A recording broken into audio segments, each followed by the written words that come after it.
what I want to do and what we are both going to do is a little segment, one up and one down, where we're each going to pick one team that we believe in and one team that we don't believe in from each side of the league. Alex, you ready? I'm ready. All right, so let's start in the American League. The American League wild card race is good. I am a fan of what is going on here. We got the Rays at the top right now. This is wild card. This isn't the division. The Rays are in the top spot, followed by the Seattle Mariners, followed by the Toronto Blue Jays holding down the last spot.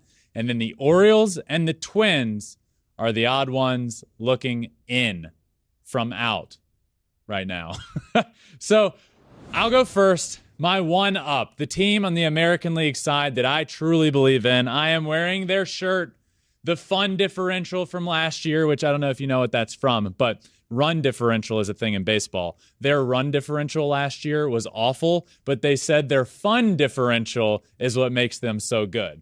So I'm rocking the fun differential shirt. My up is the Seattle Mariners. I really like this Mariners team. In fact, I think not if, but when they get into the playoffs. That's right. I will say it right now. I believe that the Seattle Mariners, the longest playoff drought in professional sports in America, it's coming to an end. I am willing to say that it's done. Case closed. You look at their schedule for the rest of September, easy. As easy as it can get in baseball. It's not, it's not a sure thing. You're obviously playing professionals, but they have the second easiest remaining strength of schedule in all of baseball. Their opponents' combined winning percentage for the rest of the year is .439. They have the Braves and the Padres, and then after that, listen to this. And I say this because this is big on why I believe in them. And then I'll get into why I believe in the team in a second. But after the Braves and the Padres, they finished their season with 6 straight series against the Angels, the Athletics, the Royals, the Rangers, and the Tigers. Not great, unless you're the Mariners. In that case, it is great. I like this team a lot, and it's not just because of their remaining schedule. You look at that rotation. Luis Castillo, Robbie Ray, Logan Gilbert. Who wants to face those three? So if you imagine this team in the playoffs, they match up so well with anybody they play. Since Luis Castillo has come over in that trade, 7 starts, 2-1, a 2.70 ERA, 51 strikes to 10 walks. He also tied an AL record on Wednesday, striking out the first 7 batters of the game.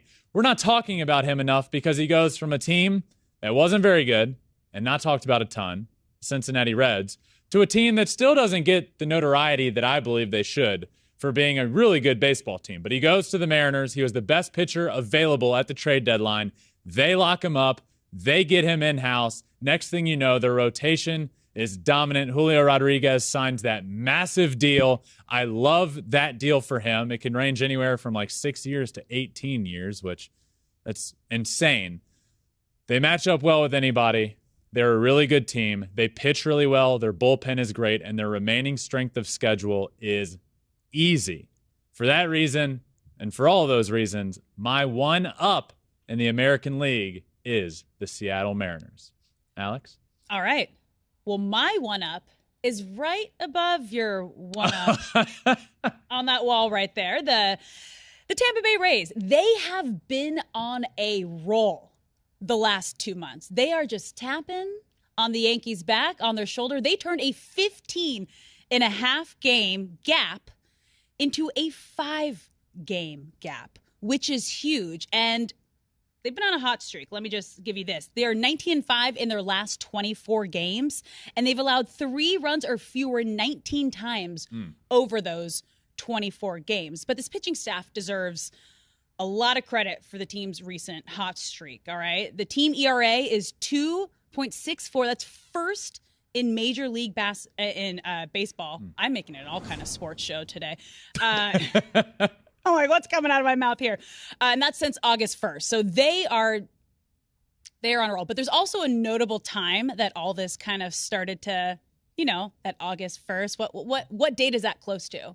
August 1st? Kind of close to the trade deadline when they traded for veteran David Peralta, Jose Siri, and that's kind of when things really started to kick it into high gear. Plus, they should be getting some more notable guys back. They're getting Franco, Glasnow, McClanahan, all should be coming back soon, and they get another shot at the Yankees this weekend. So I'm feeling pretty up on the Tampa Bay Rays. I like that a lot. 15.5 game lead. Now, I don't know if I'm willing to claim this yet, but if it were to happen, if your one up were to win the division, it would be the biggest division lead blown in the history of Major League Baseball, behind only your Dodgers. One of your teams, the Dodgers, which you probably remember that well. That was in 1951. Oh yeah. They blew their 15-game lead. So you had just been born, so you might not quite remember that. The Rays are rolling. My team that I am down on, my one down in the American League, is the White Sox. And this pains me to say because I have held on hope that they would figure it out for much of the season. And I am officially letting go of that hope. I'm done with it. I am done with them. I am disappointed. In fact, they are playing better baseball now, and the division is within reach. So when I talk about the White Sox, it's not for this AL wildcard picture. The only way they get in is through the division because they're currently 7.5 games behind the Toronto Blue Jays, who are 76 and 60. They're 7.5 games behind them for the final wild card spot.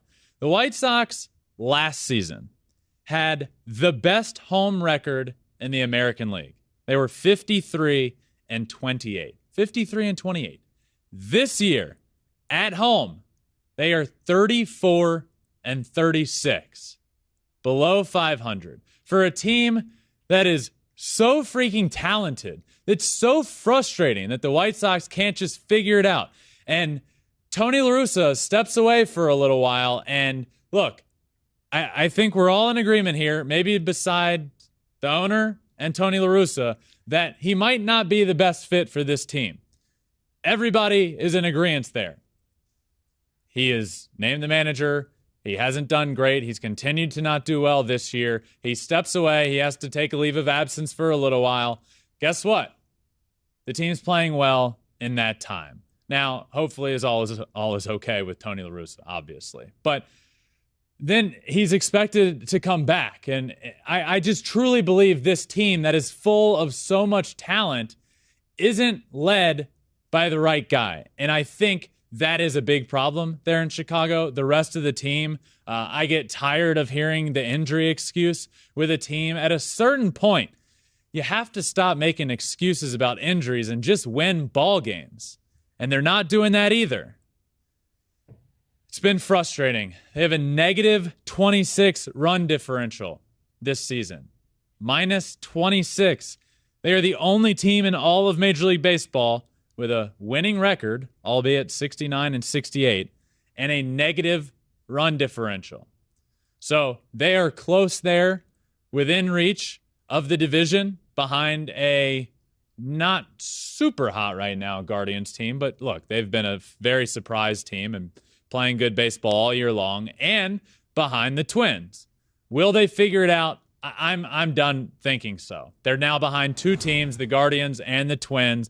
Two teams to jump, not a ton of time to do it. Nothing to this point this year has made me say, you know what? You know who I believe in? It's the White Sox. So for me, the team I am down on in the American League is the Chicago White Sox. Now, let me just say, I think that can go for all the teams atop the AL Central, because right now the AL Central is up for grabs. Yes. My team that I am down on are the Guardians. So let's talk about Cleveland here, right? Okay, because they had a 4-game lead at the start of the week. Now they just have a 2-game lead ahead of the White Sox and the Twins. And this league, this division is up for grabs. Nobody wants to win it. Nobody wants to win. They've struggled recently. The Guardians have gone 4-9 over their last 13 games, and they have suffered some serious lack of power this season. You guys, they have hit only 102 home runs this season. That's 29th in Major League Baseball. And they rank 26th in slugging percentage. Not a lot of power going on there. However, this is kind of their beacon of hope, their beacon of light, is 12 of their next 15 games are division games against the White Sox and the Twins. So it's going to come down for them and this division to this last month. Yeah. And these last couple of series. The good news is they do well against both the teams. And as of now, they're 6-5 against the Twins and 9-6 against the White Sox this season. But nothing really wowy. There hasn't been a wow. They're in first place, but it's not a confident first place. No. It could literally be a toss-up to any three of these teams. They're in first place because Major League Baseball says somebody has to be in first place in every division. Yeah. Not because they want to be there or because they're playing like they want to be there. And they're 29th, like you said, in home runs. Yeah. I think the only team worse is my Detroit Tigers. They are. It is. That's tough. You're right. That's tough. Hopefully that might be a trivia question because I feel like I would get that one right. Thanks for watching. If you love flipping bats, swinging 3-0, or just talking ball, join us. Call us at 213-537-9339 with your questions. We have a weekly guest, and we have a lot of fun, so hit that subscribe button.